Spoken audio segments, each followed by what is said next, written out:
I talked to my wife, and I was fully okay with stepping away from football. It was like, I'm going to stick to my principles. Wow. I'm not going to compromise. And if this is my last season, then so be it. I think in some ways I was an example for a lot of the guys, like, wow, maybe I should have stood up a little bit more. Maybe in the future when there's something that's going to come down where I feel like my freedom's getting taken away and I feel like I don't have a voice, well, I can stick up and stand up for what I believe in, because at the end of the day, football isn't my life. It's my job. I love it. I love kicking. I love the Chiefs. I love playing, but I'm a child of God and I'm a husband and father, and that comes before playing football. So if I'm ever doing something that I think goes against those first two things, as being a child of God and as being a husband and father, then I'm prepared to step away and look for another means to provide for the family. Class of 2024, I would like to start off by congratulating all of you for successfully making it to this achievement today. I'm sure your high school graduation was not what you had imagined, and most likely neither was your first couple years of college. By making it to this moment through all the adversity thrown your way from COVID, I hope you learned the important lessons that suffering in this life is only temporary. As a group, you witnessed firsthand how bad leaders who don't stay in their lane can have a negative impact on society. It is through this lens that I want to take stock of how we got to where we are and where we want to go as citizens and, yes, as Catholics. One last thing before I begin. I want to be sure to thank President Minnis and the board for their invitation to speak. When President Minnis first reached out a couple of months ago, I had originally said no. You see, last year I gave the commencement address at my alma mater, Georgia Tech, and I felt that one graduation speech was more than enough, especially for someone who isn't a professional speaker. But of course, President Minnis used his gift of persuasion and spoke to the many challenges you all faced throughout the COVID fiasco, and how you missed out on so many milestones the rest of us older people have taken for granted. While COVID might have played a large role throughout your formative years, it is not unique. Bad policies and poor leadership have negatively impacted major life issues. Things like abortion, IVF, surrogacy, euthanasia, as well as a growing support for degenerate cultural values in media, all stem from the pervasiveness of disorder. Our own nation is led by a man who publicly and proudly proclaims his Catholic faith, but at the same time is delusional enough to make the sign of the cross during a pro-abortion rally. He has been so vocal in his support for the murder of innocent babies that I'm sure to many people, it appears that you can be both Catholic and pro-choice.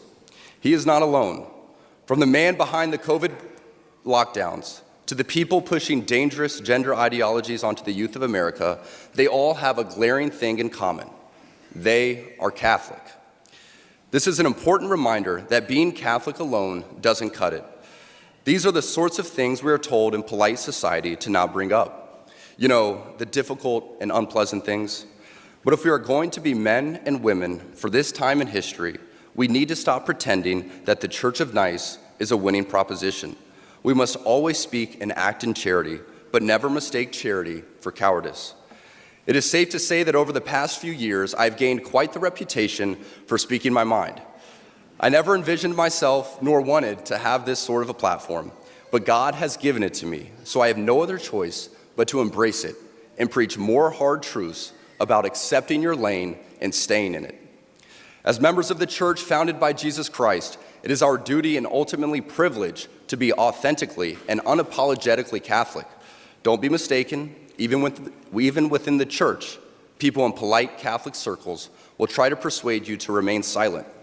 There even was an award-winning film called Silence, made by a fellow Catholic, wherein one of the main characters, a Jesuit priest, abandoned the church and as an apostate, when he died, is seen grasping a crucifix, quiet and unknown to anyone but God. As a friend of Benedictine College, His Excellency Bishop Robert Barron said in his review of the film, "It was exactly what the cultural elite want to see in Christianity: private, hidden away, and harmless." Our Catholic faith has always been countercultural. Our Lord, along with countless followers, were all put to death for their adherence to her teachings. The world around us says that we should keep our beliefs to ourselves whenever they go against the tyranny of diversity, equity, and inclusion. We fear speaking truth because now, unfortunately, truth is in the minority. Congress just passed a bill where stating something as basic as the biblical teaching of who killed Jesus could land you in jail. But make no mistake, before we even attempt to fix any of the issues plaguing society, we must first get our own house in order, and it starts with our leaders. The bishops and priests appointed by God as our spiritual fathers must be rightly ordered. There's not enough time today for me to list all the stories of priests and bishops misleading their flocks, but none of us can blame ignorance anymore and just blindly proclaim that that's what Father said. Because sadly, many priests we are looking to for leadership are the same ones who prioritize their hobbies or even photos with their dogs and matching outfits for the parish directory. It's easy for us laymen and women to think that in order for us to be holy, that we must be active in our parish and try to fix it. Yes, we absolutely should be involved in supporting our parishes, but we cannot be the source for our parish priests to lean on to help with their problems. Just as we look at the relationship between a father and his son, so too should we look at the relationship between a priest and his people. It would not be appropriate for me to always be looking to my son for help when it is my job as his father to lead him. St. Jose Maria Escriva states that priests are ordained to serve and should not yield to temptation to imitate lay people, but to be priests through and through. Tragically, so many priests revolve much of their happiness from the adulation they receive from their parishioners, and in searching for this, they let their guard down and become overly familiar. This undue familiarity will prove to be problematic every time, because as my teammate's girlfriend says, familiarity breeds contempt. St. Jose Maria continues that some want to see the priest as just another man. That is not so. They want to find in the priest those virtues proper to every Christian, and indeed every honorable man: understanding, justice, a life of work, priestly work in this instance, and good manners. It is not prudent as the laity for us to consume ourselves in becoming amateur theologians so that we can decipher this or that theological teaching, unless, of course, you are a theology major. We must be intentional with our focus on our estate in life and our own vocation. And for most of us, that's as married men and women. Still, we have so many great resources at our fingertips that it doesn't take long to find traditional and timeless teachings that haven't been ambiguously reworded for our times. Plus, there are still many good and holy priests, and it's up to us to seek them out. The chaos of the world is unfortunately reflected in the chaos in our parishes, and sadly, in our cathedrals too. As we saw during the pandemic, too many bishops were not leaders at all. They were motivated by fear of being sued, fear of being removed, fear of being disliked. They showed by their actions, intentional or unintentional, that the sacraments don't actually matter. Because of this, countless people died alone without access to the sacraments, and it's a tragedy we must never forget. As Catholics, we can look to so many examples of heroic shepherds who gave their lives for their people, and ultimately, the church. We cannot buy into the lie that the things we experienced during COVID were appropriate. Over the centuries, there have been great wars, great famines, and yes, even great diseases, all that came with a level of lethality and danger. But in each of those examples, church leaders leaned into their vocations and ensured that their people received the sacraments. Great saints like St. Damien of Malachi, who knew the dangers of his ministry, stayed for 11 years as a spiritual leader to the leper colonies of Hawaii. His heroism is looked at today as something set apart and unique, when ideally, it should not be unique at all. For as a father loves his child, so a shepherd should love his spiritual children too. That goes even more so for our bishops, these men who are present-day apostles. Our bishops once had adoring crowds of people kissing their rings and taking in their every word, but now relegate themselves to a position of inconsequential existence. Now, when a bishop of a diocese or the bishops' conference as a whole puts out an important document on this matter or that, nobody even takes a moment to read it, let alone follow it. No. Today, our shepherds are far more concerned with keeping the doors open to the chancery than they are with saying the difficult stuff out loud. It seems that the only time you hear from your bishops is when it's time for the annual appeal, whereas we need our bishops to be vocal about the teachings of the church, setting aside their own personal comfort and embracing their cross. Our bishops are not politicians, but shepherds. So instead of fitting in the world by going along to get along, they too need to stay in their lane and lead. I say all of this not from a place of anger, as we get the leaders we deserve. But this does make me reflect on staying in my lane and focusing on my own vocation and how I can be a better father and husband and live in the world but not be of it. Focusing on my vocation while praying and fasting for these men will do more for the church than me complaining about her leaders. Because there seems to be so much confusion coming from our leaders, there needs to be concrete examples for people to look to in places like Benedictine, a little Kansas college built high on a bluff above the Missouri River, are showing the world how an ordered, Christ-centered existence is the recipe for success. You need to look no further than the examples all around this campus, where over the past 20 years, enrollment has doubled, construction and revitalization are a constant part of life, and people, the students, the faculty and staff, are thriving. This didn't happen by chance. In a deliberate movement to embrace traditional Catholic values, Benedictine has gone from just another liberal arts school with nothing to set it apart to a thriving beacon of light and a reminder to us all that when you embrace tradition, success, worldly and spiritual, will follow. I am certain the reporters at the AP could not have imagined that their attempt to rebuke and embarrass places and people like those here at Benedictine wouldn't be met with anger, but instead met with excitement and pride. Not the deadly sin sort of pride that has an entire month dedicated to it, but the true God-centered pride that is cooperating with the Holy Ghost to glorify Him. Reading that article now shared all over the world, we see that in the complete surrender of self and a turning towards Christ, you will find happiness. Right here in a little town in Kansas, we find many inspiring lay people using their talents. President Minnis, Dr. Swafford, and Dr. Zimmerer are a few great examples right here on this very campus that will keep the light of Christ burning bright for generations to come. Being locked in with your vocation and staying in your lane is going to be the surest way for you to find true happiness and peace in this life. It is essential that we focus on our own state in life, whether that be as a layperson, a priest, or religious. Ladies and gentlemen of the class of 2024, you are sitting at the edge of the rest of your lives. Each of you has the potential to leave a legacy that transcends yourselves and this era of human existence. In the small ways, by living out your vocation, you will ensure that God's church continues and the world is enlightened by your example. For the ladies present today, congratulations on an amazing accomplishment. You should be proud of all that you have achieved to this point in your young lives. I want to speak directly to you briefly because I think it is you, the women, who have had the most diabolical lies told to you. How many of you are sitting here now, about to cross this stage, and are thinking about all the promotions and titles you are going to get in your career? Some of you may go on to lead successful careers in the world, but I would venture to guess that the majority of you are most excited about your marriage and the children you will bring into this world.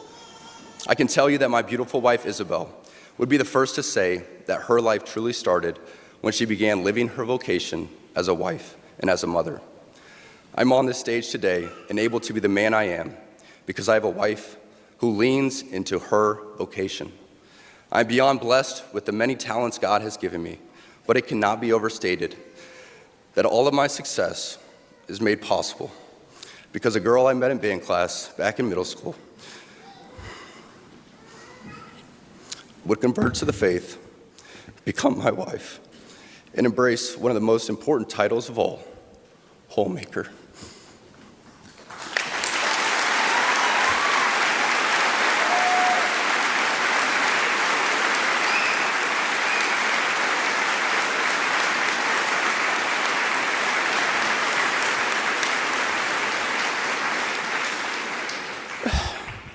She's the primary educator to our children. She's the one who ensures I never let football or my business become a distraction from that of a husband and father. She's the person that knows me best at my core, and it is through our marriage that, Lord willing, we will both attain salvation. I say all of this to you because I have seen it firsthand, how much happier someone can be when they disregard the outside noise and move closer and closer to God's will in their life. Isabel's dream of having a career might not have come true, but if you asked her today if she has any regrets on her decision, she would laugh out loud without hesitation and say, heck no. As a man who gets a lot of praise and has been given a platform to speak to audiences like this one today, I pray that I always use my voice for God and not for myself. Everything I am saying to you is not from a place of wisdom, but rather a place of experience. I am hopeful that these words will be seen as those from a man not much older than you, who feels it is imperative that this class, this generation, and this time in our society must stop pretending that the things we see around us are normal. Heterodox ideas abound even within Catholic circles, for let's be honest, there is nothing good about playing God with having children, whether that be your ideal number or the perfect time to conceive. No matter how you spin it, there is nothing natural about Catholic birth control. It is only in the past few years that I have grown encouraged to speak more boldly and directly, because as I mentioned earlier, I have leaned into my vocation as a husband and father, and as a man.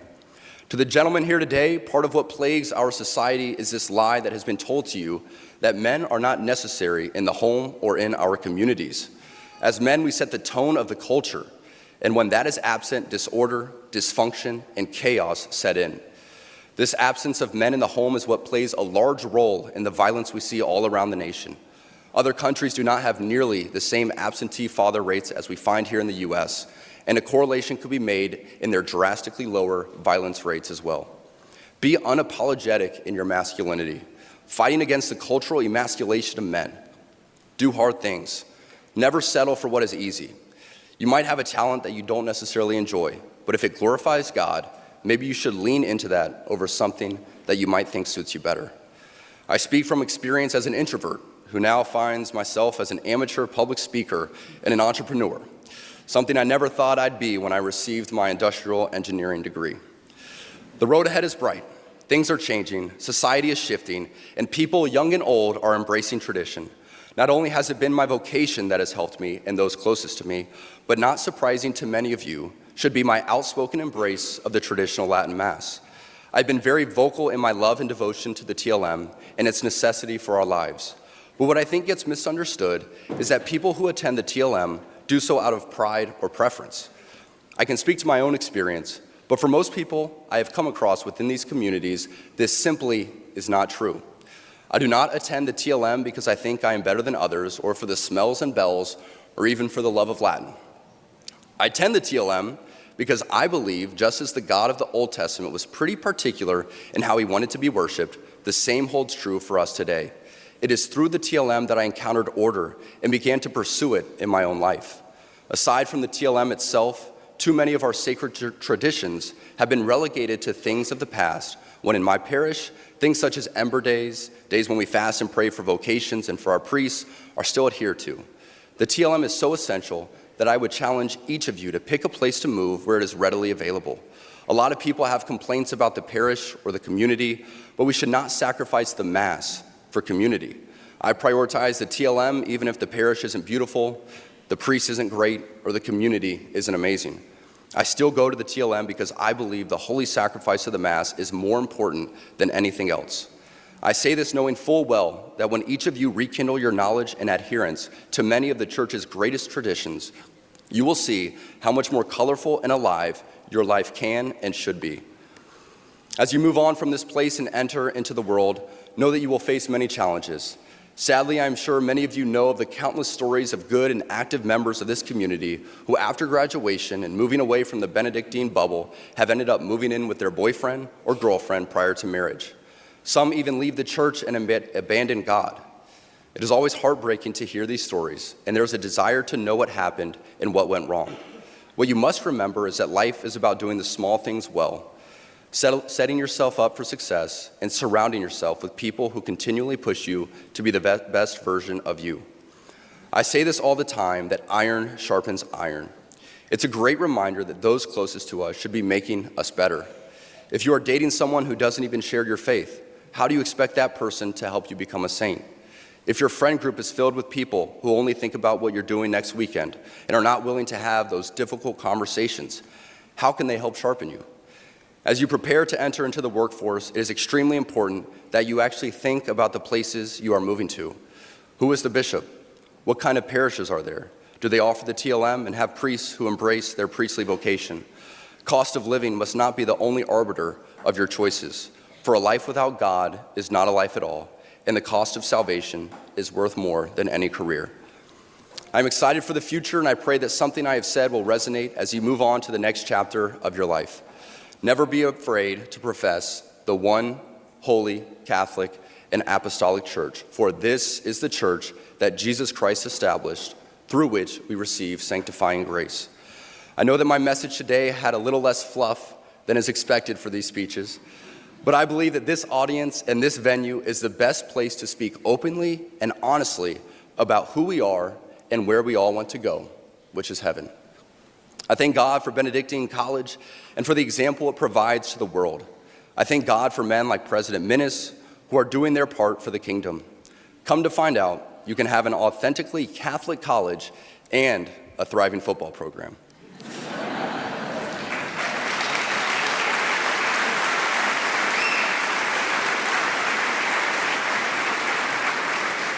Make no mistake, you are entering into mission territory in a post-God world, but you were made for this, and with God by your side and a constant striving for virtue within your vocation, you too can be a saint.